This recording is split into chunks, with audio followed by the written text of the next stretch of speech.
আজকে কি রেসিপি নিয়ে চলে এসেছি বলো তো? দেখে নিশ্চয়ই বুঝতে পারছো, একদম সামার স্পেশাল একটা রেসিপি। এই গরমে কোনো ঠান্ডা ঠান্ডা রেসিপি যদি পোস্ট করা যায় তাহলে নিজেরও ভালো লাগবে আর যারা দেখবে তাদেরও ভালো লাগবে, তাই না?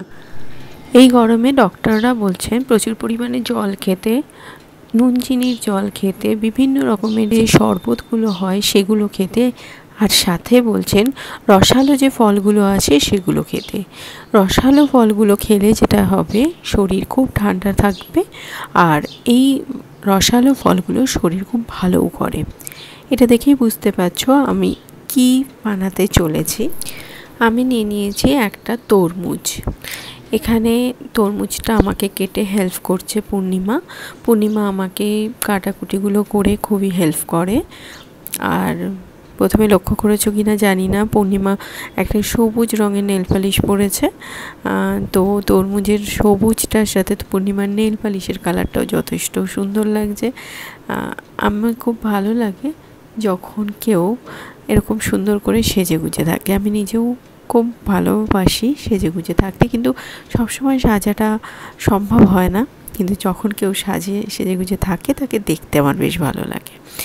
এবারে চলে আসছি উপকরণে। পূর্ণিমা সুন্দর করে তরমুজটা কেটে আমাকে দিয়ে দিয়েছে।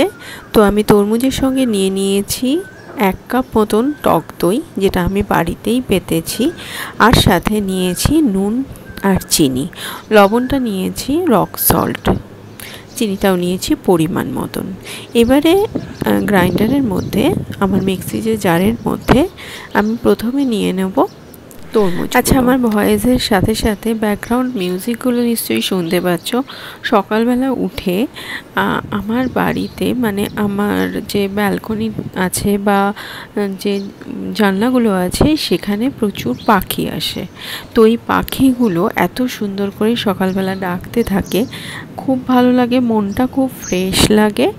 আর এই পাখিগুলো যতক্ষণ ডাকতে থাকে ততক্ষণ আমি চেষ্টা করি আমার ভয়েস ওভারগুলো দিতে, কেননা এই পাখির ডাকটা ব্যাকগ্রাউন্ড মিউজিক হিসাবে এত সুন্দর করে আমাকে কোঅপারেট করে যে আমার কথা বলতেও ভালো লাগে আর তোমাদের সঙ্গে গল্পটাও সারা হয়ে যায়।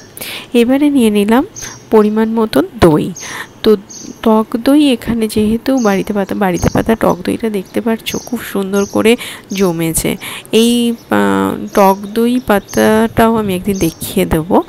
অনেকে বলে জল কেটে যায়, কিন্তু আমি যেভাবে টক দই পাতি তাতে কিন্তু জল কেটে যায় না, আর খুব সুন্দর হয় খেতে। তো যাই হোক, এখানে আমি 4-5 চামচ মতন, এখানে আমি টেবিল স্পুন নিয়েছি, 4-5 চামচ মতন আমি নিয়ে নিয়েছি টক দই। এবারে নিয়ে নিয়েছি পরিমাণ মতন লবণটা নিয়েছি রক সল্ট, আগেই বললাম। আর তারপর নিয়ে নিয়েছি চিনির বদলে কেউ যদি চাও মিশ্রি নিতে পারো। আর এখানে চিনির পরিমাণটা বুঝে দিতে হবে। তরমুজ যদি খুব মিষ্টি হয়, তরমুজের একটা টুকরো খেয়ে দেখবে, যদি খুব মিষ্টি হয় তাহলে চিনির পরিমাণটা বেশি দেওয়ার দরকার নেই। এই শরবতগুলো খুব মিষ্টি হয়ে গেলে কিন্তু ভালো লাগবে না, মিষ্টিটা খুব ব্যালেন্স করে দিতে হবে। এবারে মিক্সি চালিয়ে খুব ভালোভাবে সমস্ত উপকরণ মিশিয়ে এরকম একটা লিকুইড ফর্ম তৈরি হলো। ব্যাস, আমাদের কাজ কিন্তু শেষ। এবারে হচ্ছে সাজানো গোছানোর পালা। আমি নিয়ে নিয়েছি এরকম একটা জার, তার মধ্যে এই পুরো জিনিসটাকে ঢেলে দেব। আচ্ছা, আমি এখানে একটা ভিডিও করতে ভুলে গেছি। আমি এই জারে ঢালার আগে মিশ্রণটিকে ছাঁকনি দিয়ে ছেঁকে নিয়েছি, কারণ তরমুজের সবগুলো বীজ বার করা সম্ভব হয় না, তাই ছাঁকনিতে ছেঁকে নিলে আর বীজগুলো মুখে পড়বে না। ঢেলে এটাকে সার্ভ করব, সুন্দর করে একটা স্ট্র দিয়ে সার্ভ করব। আচ্ছা, এখানে বলে রাখি, এই যে এখানে দইয়ের পরিমাণটা আমি দিয়েছি, কেউ এই দইয়ের পরিমাণটা বাড়িয়ে বা কমিয়ে নিতে পারে। দইয়ের পরিমাণটা বাড়ালে যেটা হবে, একটা টক স্বাদ, মানে দইয়ের যে টকের স্বাদটা সেটা একটু বেশি লাগবে। অনেকে এটা খুব পছন্দ করে, আর অনেকে আবার খুব মিষ্টি পছন্দ করে।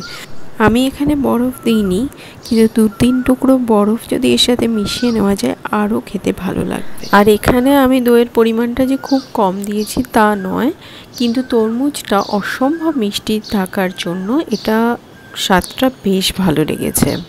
তাহলে চটজলদি তৈরি হয়ে গেল সামার স্পেশাল ড্রিঙ্ক। এইরকম ড্রিঙ্ক তোমরা কারা কারা বাড়িতে বানাও অবশ্যই কমেন্টের মাধ্যমে জানাবে। আর এই রেসিপিটা যারা জানো না তাদের কেমন লাগলো সেটাও অবশ্যই কমেন্টের মাধ্যমে জানাবে। এরকমভাবে সার্ভ করে নিয়েছি। আচ্ছা, পাশে যে কাপটার মধ্যে দেখছো ওই রেসিপিটা নিয়েও আমি একদিন আসবো। আমার চ্যানেলে রেসিপিটা আছে, তবে এইটা একটু অন্য রকম একটা স্মুদি বানিয়ে নিয়েছি। তো ব্রেকফাস্টে আজকের জন্য এটাই ছিল। এই রকম গরমের মধ্যে যদি এই রকম ব্রেকফাস্ট করা যায় তাহলে সারা দিনটা কিন্তু শরীরটা খুবই ভালো থাকবে। দুটোই ঠান্ডা, আর এটা খাওয়ার পরে শরীর বা পেট এতটা ঠান্ডা থাকবে যে সারা দিন কোনো রকম অস্বস্তি হবে না। আমি এই গরম পড়ার সাথে সাথে সকালবেলা লুচি, পরোটা, চাউমিন, পাস্তা এগুলো সমস্ত কিছু বন্ধ করে দিয়েছি গরমের জন্য। ছেলে একটু বায়না করছে, তারপরেও তাকে বুঝিয়ে এই ধরনের খাবার দাবার বেশি দিচ্ছি যাতে পেটটা ঠান্ডা থাকে। আজ তাহলে এই পর্যন্তই, আবার আসবো খুব তাড়াতাড়ি অন্য কোনো রেসিপি নিয়ে। আজকের রেসিপি আশা করি সবাই খুব এনজয় করেছো। খুব তাড়াতাড়ি আসছি এইরকম সামার কিছু স্পেশাল ড্রিঙ্কস নিয়ে, যেটা খেলে শরীর খুব ভালো থাকবে, পেটও খুব ভালো থাকবে। আজ তাহলে এই পর্যন্তই। সবাই খুব ভালো থেকো, সুস্থ থেকো, আর হ্যাঁ, খুব খুব আনন্দে থেকো। আর সবাই একটু সাবধানেও থেকো। খাওয়া দাওয়াটাও খুব সাবধানে আর ভেবে করতে হবে। অসংখ্য ধন্যবাদ জানাই যারা আমার চ্যানেল সাবস্ক্রাইব করেছো, আর যারা আমার চ্যানেল ভিজিট করছো তাদেরকে অনুরোধ রইল আমার চ্যানেল সাবস্ক্রাইব করার জন্য। আজ এই পর্যন্তই, আবার দেখা হবে, কথা হবে, গল্প হবে, নতুন নতুন অভিজ্ঞতা তোমাদের সাথে শেয়ার হবে অন্য কোনো নতুন ভিডিওতে। ততক্ষণ বাই বাই, টেক কেয়ার।